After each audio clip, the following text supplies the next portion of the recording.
Coach Mack with us now. Coach, let you start off. Just say the 25-8 just really put us behind the 8 ball. Virginia is a team that struggled to score all year.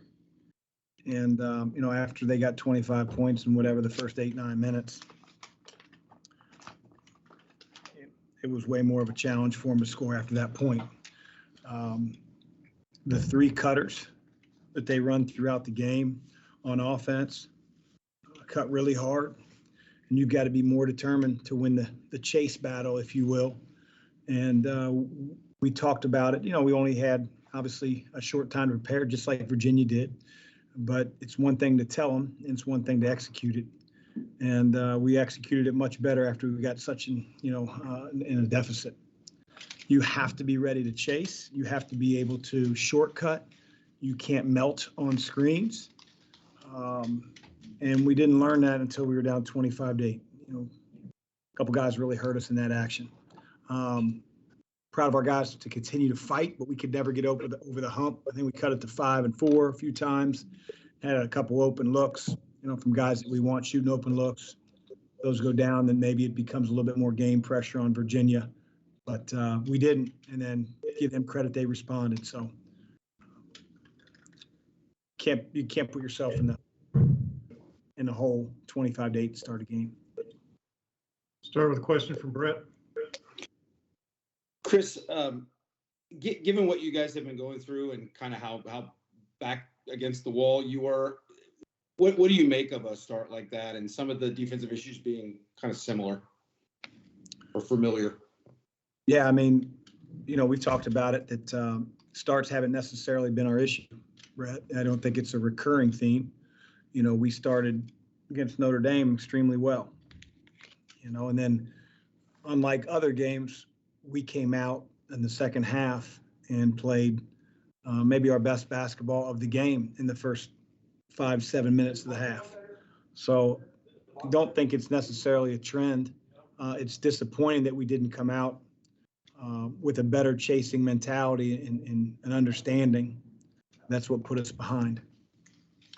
Eric? Chris, you played, like you said, this was an improved second half. It's tough for any team, no matter what, to go through a stretch like you've gone through. Do you feel like these guys are still pretty engaged? Or is it hit and miss? Or what's your feeling about them as they kind of navigate this and you try and pull them out of it? Yeah, I think our guys are engaged. Eric, I think, Malik was asked a tough question the other day and wasn't really sure how to respond. He obviously thinks our team should be better, as do I. But, we were the same team that was up 7 at Notre Dame, the same team tonight that despite a bad deficit that you can't give on the road, we're the same team that rallied and responded and didn't quit. So I think that's a little bit overblown. But at the same time, the result is the result. And, we're not here to do anything other than try to win games, and we haven't gotten the job done here as of late. Go to Brett and then Kent. Chris, you mentioned this. Did you have a discussion with Malik about that situation, and what was your understanding of it after that?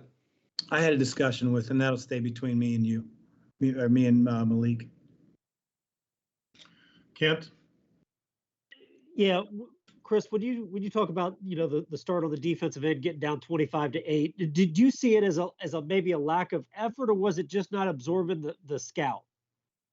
Well, it's a quick scout. It's a quick turnaround, Kent. There's no doubt about it. Guys that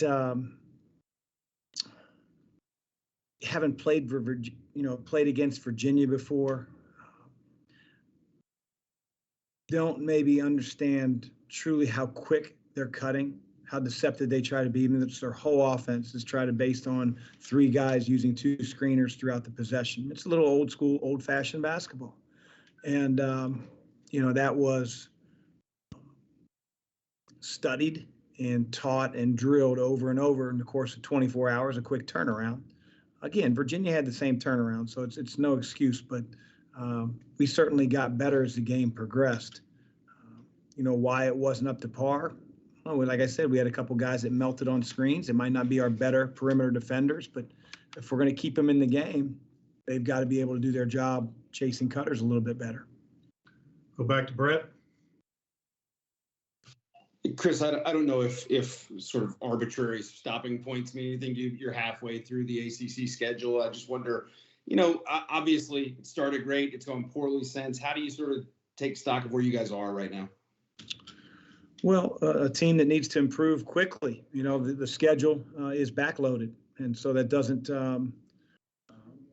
that obviously is daunting. But at the same time, we've got a bunch of days here before we play on Saturday, and we got to keep our spirits up, and we have to be able to get better over the next 4 days in order to compete against one of the better teams in the league. Anyone else? All right, thank you. Thank you.